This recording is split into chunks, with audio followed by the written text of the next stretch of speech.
அமித்ஷா போன்றவர்கள், இந்தியாவுடைய தலைமை அமைச்சர் மோடி போன்றவர்கள் நாடாளுமன்றத்தில் பேசுவது ஒன்று, வெளியில் பேசுவது வேறு. நாடாளுமன்றத்தில் பேசும்பொழுது தமிழ்நாட்டில் இருப்பவர்களுக்கு தமிழ்நாட்டிற்கான அந்த தொகுதிகள் எப்போதும் பாதிக்கப்படாது என்று அவர்கள் வெளிப்படையாக சொல்கிறார்கள். ஆனால் இப்படியான ஒரு சட்டத்தை நாங்கள் கொண்டு வர முயற்சி செய்யவில்லை என்று வேறு பக்கமும் சொல்கிறார்கள். இரண்டு நாடகங்களை நடத்துகிறார்கள் என்பதை அம்பலப்படுத்துகின்ற விதத்தில் தான் இந்த தீர்மானம் நிறைவேற்றப்படுகிறது. அதற்கான ஒரு வழிமொழியைத்தான் நாங்கள் சொல்கின்றோம். ஏனென்றால் மகளிருக்கான 33% இடஒதுக்கீட்டை தற்போது 543 இடங்களின் அடிப்படையில் வழங்குவதற்கு ஒன்றிய பாஜக அரசுக்கு எந்த தடையும் இல்லாத சூழலில் மகளிர் இடஒதுக்கீடு என்ற பெயரில் திட்டமிட்டு தொகுதி மறுவரையறையை உள்நுழைப்பதற்கு ஒன்றிய அரசு மேற்கொண்ட முயற்சியை இந்தியா கூட்டணி உள்ளிட்ட எதிர்க்கட்சிகள் நாடாளுமன்றத்திலே தோற்கடித்தது. தொகுதி மறுவரையால் தமிழ்நாடு, கேரளா, கர்நாடகா, ஆந்திரா, தெலுங்கானா உள்ளிட்ட தென் மாநிலங்கள் எதிர்கொள்ளப் போகும் ஆபத்து குறித்து எமது தலைவர் எழுச்சி தமிழர் தொல்காப்பியன் திருமாவளவன் அவர்கள் இதற்கு முன்பே எச்சரித்திருக்கிறார். 2024 ஆண்டு குடியரசு தினத்து அன்று விடுதலை சிறுத்தைகள் சார்பில் நடைபெற்ற வெல்லும் ஜனநாயக மாநாட்டில் நிறைவேற்றப்பட்ட 12வது தீர்மானம் மிக முக்கியமானது. 2026 ஆண்டோடு இப்போதுள்ள தொகுதி மறுசீரமைப்பு முடிவுக்கு வருகிறது. அதன் பிறகு செய்யப்படும் தொகுதி மறுசீரமைப்பில் தமிழ்நாடு உள்ளிட்ட தென் மாநிலங்கள் பாதிக்கப்படும் என்ற அச்சம் இப்போதே வந்துவிட்டது. மாநிலத்தின் மக்கள் தொகை அடிப்படையில் மக்களவை தொகுதிகள் பிரிக்கப்படுவதால் மக்கள் தொகையை கட்டுப்படுத்திய தமிழ்நாடு உள்ளிட்ட தென் மாநிலங்களின் மக்களவை தொகுதிகள் குறையும் என தெரிகிறது. இதனால் உத்தரப்பிரதேசம் போன்ற பெரிய மாநிலங்களைச் சேர்ந்தவர்களே பிரதமராவதற்கும் கேபினெட் அமைச்சர்களாக நியமிக்கப்படுவதற்கும் வாய்ப்பு ஏற்படும். இதனால் மாநிலங்களுக்கு இடையே சமத்துவமற்ற நிலை ஏற்படும்.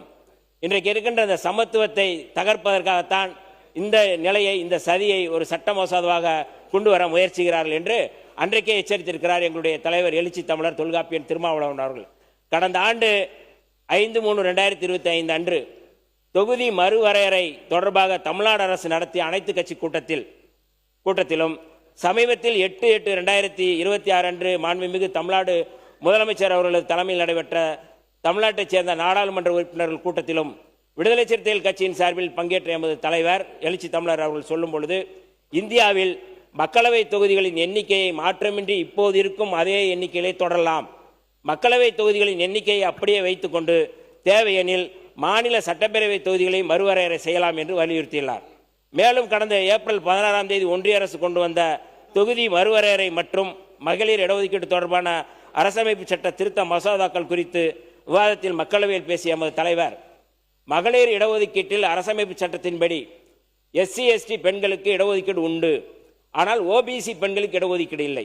ஏன்னா இன்னைக்கு பெண்கள் தொடர்பான இடஒதுக்கீட்டை ஆதரிப்பவர்களுக்கான கருத்தை அன்றைக்கே நாங்கள் சொல்லியிருக்கின்றோம். OBC பெண்களுக்கு இடஒதுக்கீடு இல்லை. மக்கள் தொகை கணக்கெடுப்பும் சாதிவாரி கணக்கெடுப்பும் நடத்தப்பட்டால் மிகவும்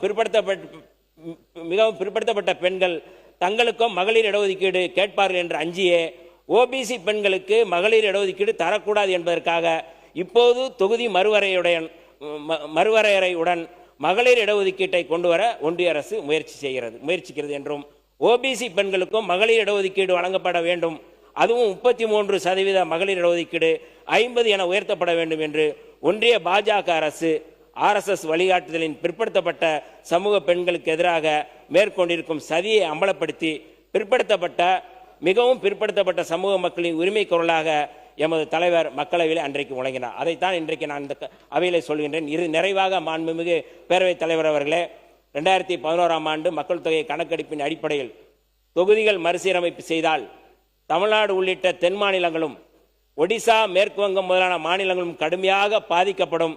இந்த மாநிலங்களில் உள்ள நாடாளுமன்ற தொகுதிகளின் எண்ணிக்கை தற்போது இருக்கும் விகிதத்தை விட குறையும். ஆனால் உத்தரப்பிரதேசம், மத்திய பிரதேசம் முதலான இந்தி பேசும் மாநிலங்களில் உள்ள நாடாளுமன்ற தொகுதிகளின் எண்ணிக்கை அதிகரிக்கும்.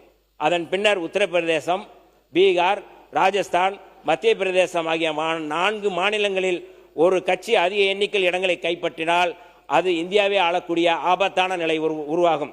இதன் காரணமாகத்தான் தென் மாநிலங்கள் முற்றிலுமாக அரசியல் செல்வாக்கு இழந்துவிடும். வடக்கின் ஆளுகைக்கு கீழ் தெற்கு சுருக்கப்படும். மீண்டும் வடக்கே ஆளும், தெற்கு தேயும் என்கின்ற அடிப்படையில் தான் தொகுதி மறுவரையறை என்ற பெயரில் இஸ்லாமியர்கள், தலித்துகள், பழங்குடிகள் வலுவாக உள்ள தொகுதிகளில் அவர்கள் பிரதிநிதித்துவம் பெற்றுவிடாதபடி மாற்றியமைக்கும் செயல்பாட்டையும் ஒன்றிய பாஜக அரசு திட்டமிட்டுள்ளது. எனவே சட்டப்பேரவை தொகுதிகள் மறுவரையறை செய்யப்பட்டால் இஸ்லாமியர்கள் உள்ளிட்ட மத சிறுபான்மையினர் வாக்குகளுக்கு மதிப்பிருக்கும் வகையில் தொகுதி எல்லைகளை வரையறுக்கப்பட வேண்டும். தலித்துகளின் தனி தொகுதிகளை வரையறுப்பதற்கும் நாம் கவனம் செலுத்த வேண்டும். ஒவ்வொரு 10 ஆண்டுகளுக்கு ஒருமுறை மக்கள் தொகை கணக்கெடுப்பு முடிந்தபின் அதன் அடிப்படையில் தனி தொகுதிகள் சுழற்சி செய்து எண்ணிக்கையை அதிகரிக்க வேண்டும்.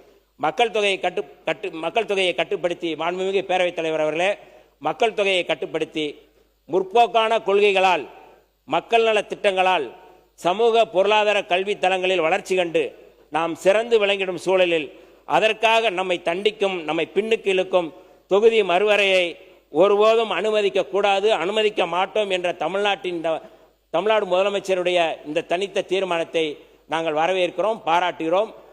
கூடுதலாக இதை மாற்றம் என்று சொல்கிறார்கள். மாற்றம் என்பது வளர்சிதை மாற்றமா தேய்சிதை மாற்றமா என்பதை நாம் விவாதிக்கலாம்.